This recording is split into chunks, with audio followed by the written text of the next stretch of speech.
Hi, this is Megan with Beadaholique, and today I'm going to show you how to weave the CzechMates 2-hole brick beads into a brick pattern, which is good to know how to do since they're brick beads, and this makes them look like cute little bricks.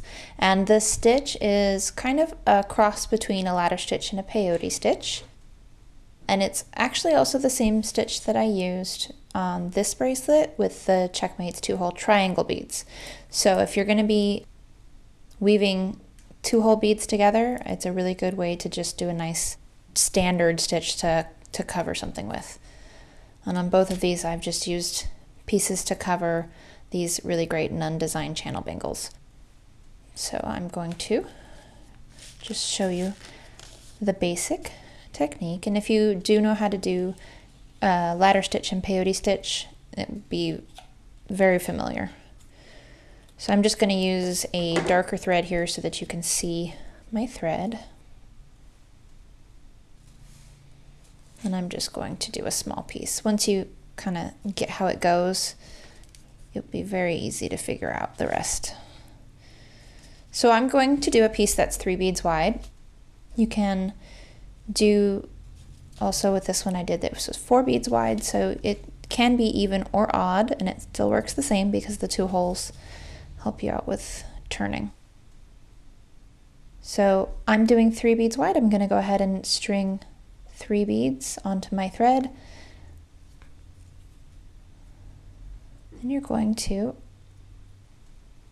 flip your beads around so that you have them alternating which side of your thread they're going to. And if you had more, you would just keep alternating, and you just want your top bead to be facing in the direction that you're going to work. And you can definitely use a bead stopper or use a stopper bead. I just didn't grab one. So then you're going to go back down through your top bead into that second hole, and then you have this little space here. You're going to pick up another brick bead and continue through the second hole in your next bead, and if you have more than 3, you just continue all the way down, picking up a new brick bead in between the ones you already have. And now we want to, just like in ladder stitch, you want to reinforce your stitches to make them lay nice and flat. You're going to go right back up through your original holes all the way through the 3 beads that you had there.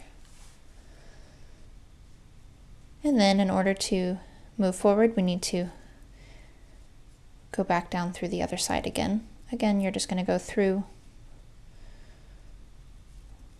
following the thread path that you already had.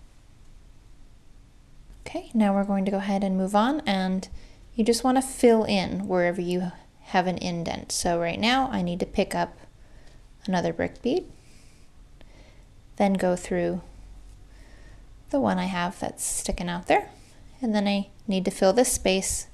I need to pick up one more. And to connect this to the last row, you're going to go back down through and make that a complete loop.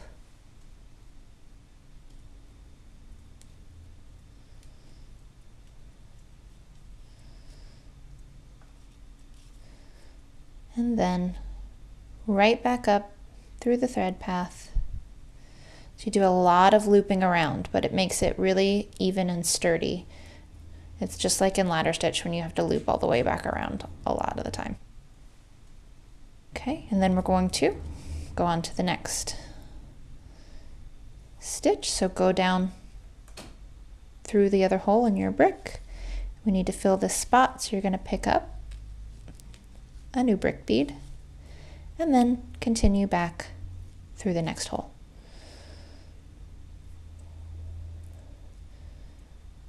And at this point, we're just repeating what we did in the last section.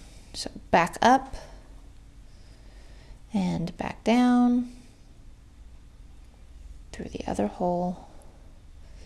And then we're going to now add a brick at the beginning and a brick at the end. So pick up one, go through that second hole, pick up one, and then you're going to go back over, go down, and then back up through.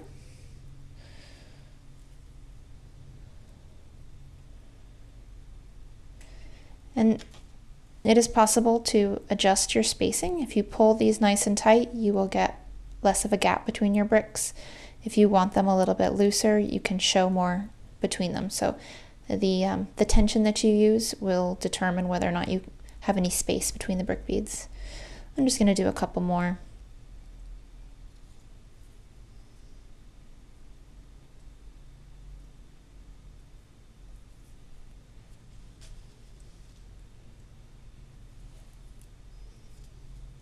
And I do find it helps to keep your bricks facing the way that they're going to, in the direction that they're going to.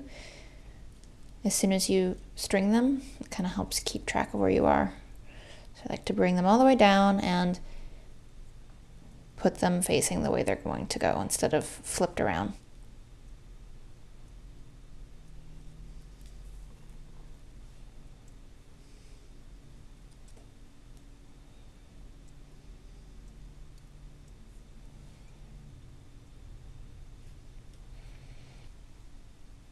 And one way to know that you've looped around all of them the right way is you shouldn't have any gaps in your thread bridges. You should have thread bridges between every pair of holes and between every pair of beads on both sides to know that you've reinforced it enough to make it really nice and sturdy. And it also will help keep it straight and even and keep it from curving off to one side.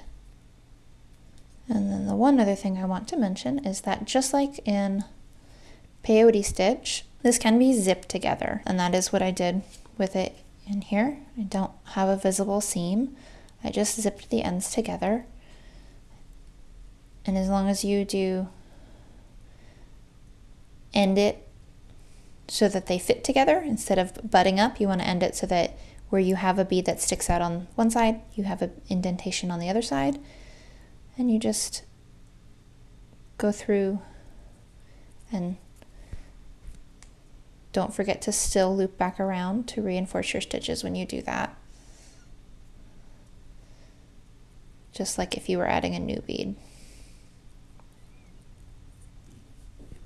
And then finish up by attaching the outer beads.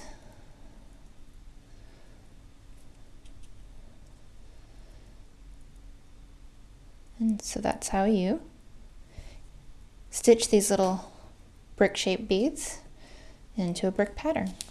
And if you're going to do a different two-hole bead shape, you can do just the same thing. I can actually slide this off here and show you the bottom.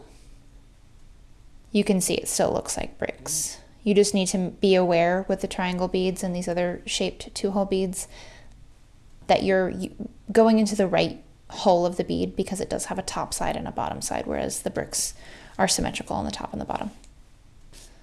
And that's all there is to it. And if you need to learn how to tie off and add new thread, we do have a video on how to do that. So you could watch that to learn.